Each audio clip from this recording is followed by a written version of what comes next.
Like nobody on the Knicks outside of Jalen Brunson could bring the ball up the court. That's the only reason why they lost. Mm-hmm. Indiana puts pressure, you turn the ball over.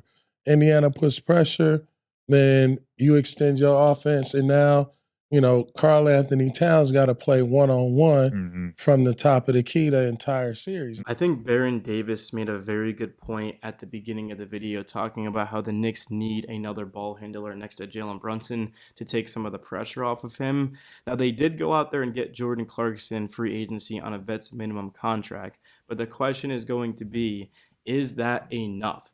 Personally, I don't think so. Clarkson is not a backup to Jalen Brunson. He's basically replacing Campaign, but he's not Campaign. Campaign was a good ball handler that could pass the ball.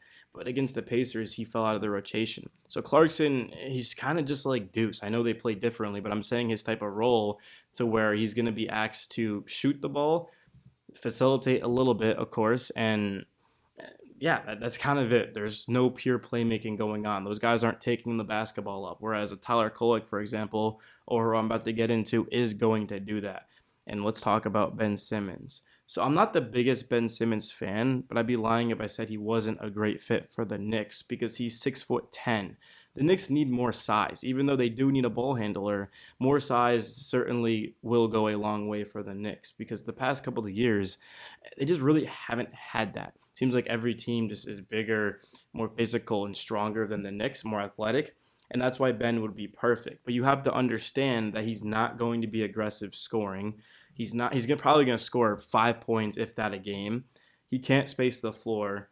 And also, come playoff time, is Ben going to be playable is the thing here. Whereas Landry Shamet was not only playable, but very, very good, who's going to come down to the last roster spots between Shamet and Simmons right now. I think the Knicks are prioritizing Ben over Shamet. Obviously, I don't have any sources in the organization, but from what I've read from SNY and Ian Begley, it seems like that's exactly what's going on right now. So I'm looking at Ben Simmons. If he does get the roster spot, his ability to switch everything would be phenomenal. I think defensively and rebounding, a huge part of defense is being able to grab a rebound, which is why the Knicks were the number one defensive team, not this January, but last January. The best month in Knicks franchise history was because they got every rebound. Like defensively, if a ball hit the rim, Hartenstein or OG or Randall or Mitch, right? I think Mitch came back by then, or maybe a little. I think Mitch came back a little bit later than that actually. But the Knicks were getting every single board. They could switch everything. Well, that's what Ben does. You look at Tyrese Halliburton. You look at who's out for the season. I get that, but you look at like Aaron Nesmith and all these boys and Andrew Nembhard when they beat us. If Ben Simmons was out there and a screen is set, like Turner were to come up and set that screen, Ben is able to switch that. And because he's 6'10" with a massive wingspan, he can get a hand on it. He can get in the passing lane. And then once the ball is shot, he goes up and grabs the rebound. And then he can push it because he's so athletic. And he's just going to make everyone around him better.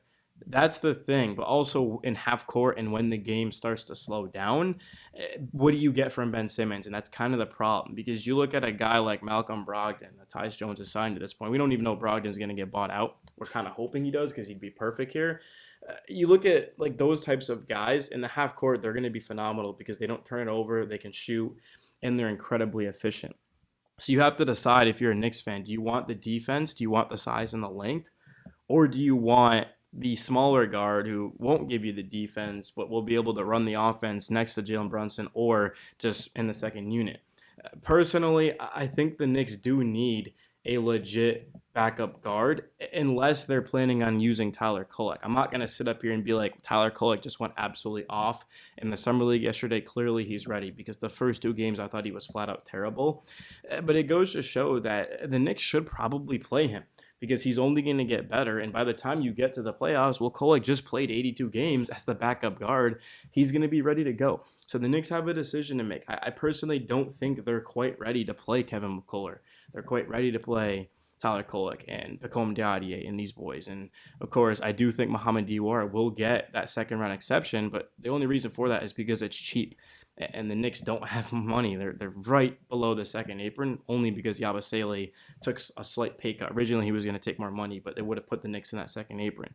So that's what Knicks fans are going to have to decide down in the comment section below, is what do they want. Me personally, It's tough because I think Landry Shamet makes the most sense because he can shoot and he can defend.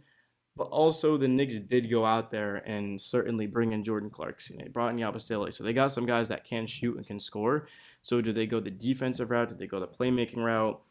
I would have honestly loved to see the Knicks be able to bring in both Ben Simmons and Landry Shamet. I think that'd be pretty cool. Or maybe they want to bring in Russell Westbrook, right?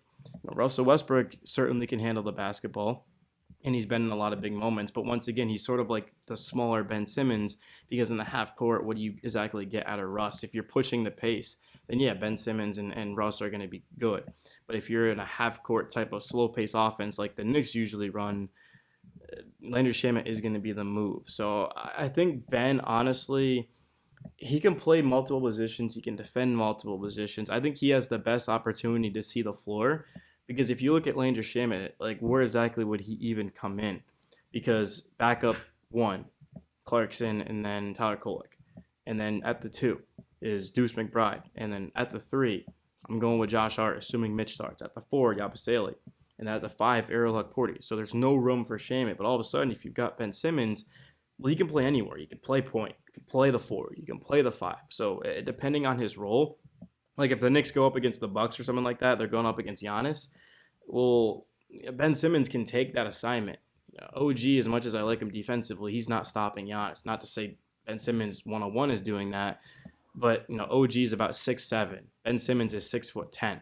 So when you're defending Giannis, having 3 more inches of size on him certainly will go a long way. Like, could you imagine Mitchell Robinson protecting the rim and then Ben Simmons on him? So that's the thing about Ben Simmons is from a defensive standpoint, he certainly will take the Knicks to the next level. But in terms of just like 3-and-D type of wings that the Knicks seem to be lacking. The Knicks did not shoot the ball well in the playoffs, and that's when you look at Landry Shamet. But if it does come down to Ben Simmons or Landry Shamet, you got to ask yourself, what do you prioritize? Do you prioritize just like the safe type of guy, or do you want the upside? I know you're probably thinking, this is just my opinion, I'm not saying I'm right, but if you want the upside, I think it's Landry Shamet because in the playoffs, if you have a guy that can shoot 40% from 3 and defend at a high level, that's very, very massive. But if you want just the regular season stuff, I think Ben Simmons would be incredible in the regular season. I think he'd completely elevate the Knicks.